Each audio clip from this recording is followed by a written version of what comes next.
আসসালামু আলাইকুম ওয়া রাহমাতুল্লাহি ওয়া বারাকাতুহু। ওয়ালাইকুম আসসালাম ওয়া রাহমাতুল্লাহি ওয়া বারাকাতুহু। কেমন আছেন? আছি, ভালো আছি। ফাতেমা করিম, জি। তুমি কি হাদিসগুলো পারো? হ্যাঁ। বলো তো হাদিসগুলো।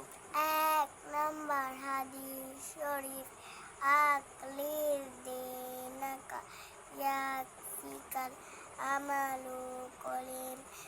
১ নাম্বার হাদিস শরীফ তোমার ঈমানকে খাঁটি করো, অল্প আমলই নাজাতের জন্য যথেষ্ট হইবে। ২ নাম্বারটা। ২ নাম্বার হাদিস শরীফ খৈরুকুম মান তাআল্লামা কুরআন ওয়া আল্লামাহু।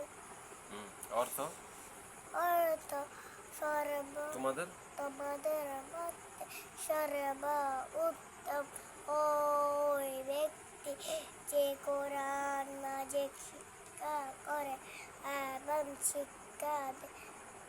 ৩ নাম্বারটা।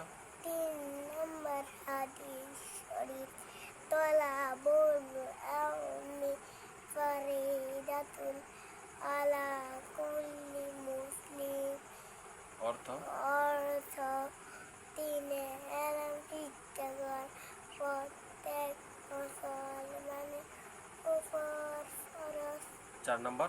৪ নম্বর হাদিস শরীফ আত্মহুলু শাতুল ঈমান। পবিত্রতা ঈমানের অঙ্গ।